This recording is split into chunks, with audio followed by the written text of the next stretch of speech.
Tolkien has been used by every sort of group you can imagine. The recent protests against world government and globalization, they're reading Tolkien. It's quite interesting.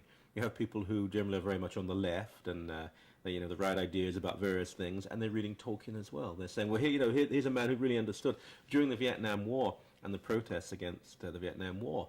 People were supporting Tolkien. They saw him as being part of the New Age, back to the earth, alternative way of living. It doesn't quite ring true because Tolkien was a very conservative man. He did believe in the small is beautiful ideal. He once said that Belgium was the perfect size for a country. It's a very small country, what would he have said about Canada? He didn't like the influence of the state. Fascism, that certainly people on the far right, who are not always great intellectuals, let's be honest, but those of them, they call themselves thinkers of the far right, they looked at Tolkien. If you go to some of these neo-Nazi websites, their writers, they'll list Tolkien as one of their people. It's absolute rubbish. But they say this because he has ideas of purity of race, people of one race who are noble and brave and strong, and others who are dark and crooked and do evil things. And again, he glorifies the rural, the untouched by industry and capitalism and exploitation and urban expansion. So again, they see this, well, is he one of ours?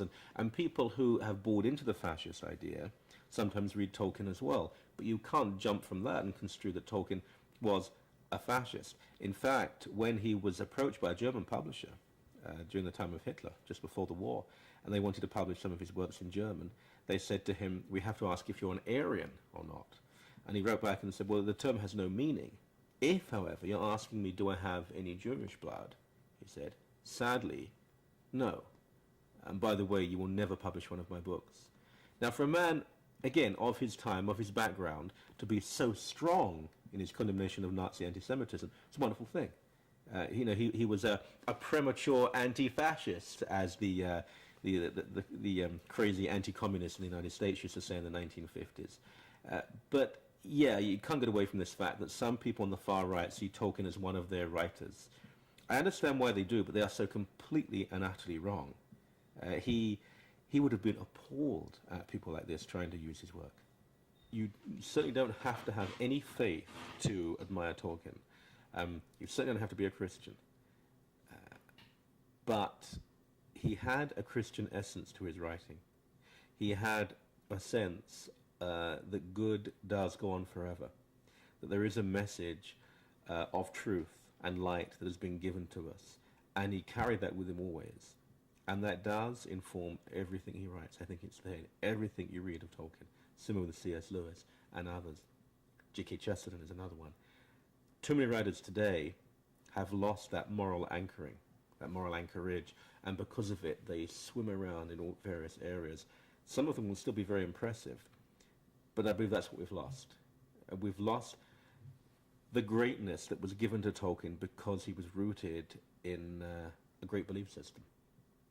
And when you do read Tolkien as a Christian, or someone who is aspiring to understand Christianity, I'm convinced there is another layer of understanding and appreciation in his works. Tolkien was a warm man, a friendly man, an accessible man. He was a family man. He had children, and he was happily married. And his life was, well, not banal, but it was pretty ordinary. He wasn't a superstar jetting all over the place. He did his work. He taught. He came home, did what he did at home, did some writing, little family holidays with his family, spent time with friends.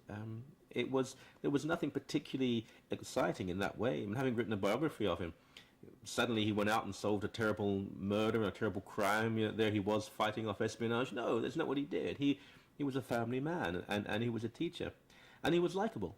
Friends liked him. They enjoyed him. I spoke to someone who took photographs of him very close to his death, actually, and he had heard of a reputation of a rather aloof, literary person. It's not what he found at all. Found a very jovial, open person, enjoyed him. Humphrey Carpenter, who wrote the biography of him some years ago, he interviewed him when Tolkien was a younger person. It was getting on, but quite a few years before his death. Again, he found him very open and accessible. Gave him time, enjoyed him. He was for someone who created something so incredibly extraordinary. He was disarmingly ordinary, and ordinary is actually very attractive and very nice. Why? There's no indication that Lord of the Rings will drop in popularity in any way. We read less than we did. More books might be sold, but that's because more books are published. But remember, it's quite a read. It's a commitment. It's a lot of words there, a lot of pages, and people are very comfortable with the short book, soundbite gratification, the short TV show. Gore Vidal wrote an essay about children not being able to watch movies even, because where are the commercials every 5 minutes? Now, reading a book like The Lord of the Rings, you have to be relatively literate. You don't have to be a genius, but you have to understand how language works. So every child who reads, or every young person who reads Lord of the Rings, that's a triumph in itself.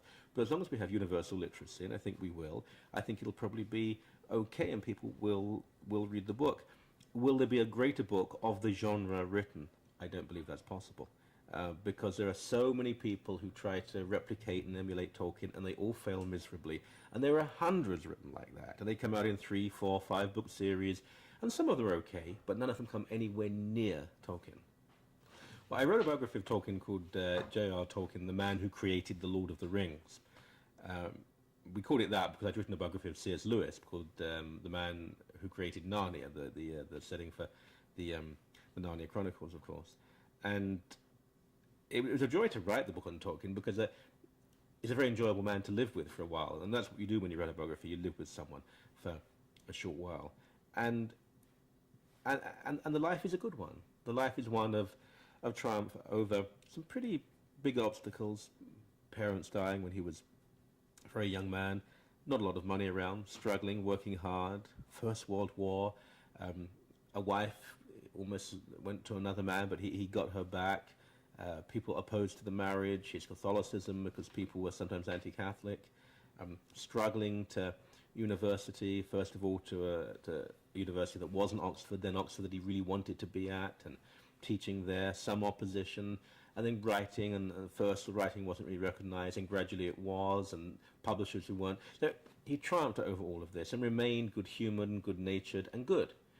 So it was a joy to write the book. Not always easy because the estate aren't as open as they might be. So there's a lot of photographs in the book, and people have said, well, I'd like to see a photograph of him as a young man. You can't put things in that you can't get hold of. That was the only real disappointment, that I couldn't have that. But telling his story was such a fulfilling thing to do. And I'm pleased with it. It's meant to be a story of a storyteller, not a book that goes into very, very deep pseudo-scientific, pseudo-sexual... I mean, most of that's nonsense anyway. It's a story of a storyteller. And I think that's what he would have wanted.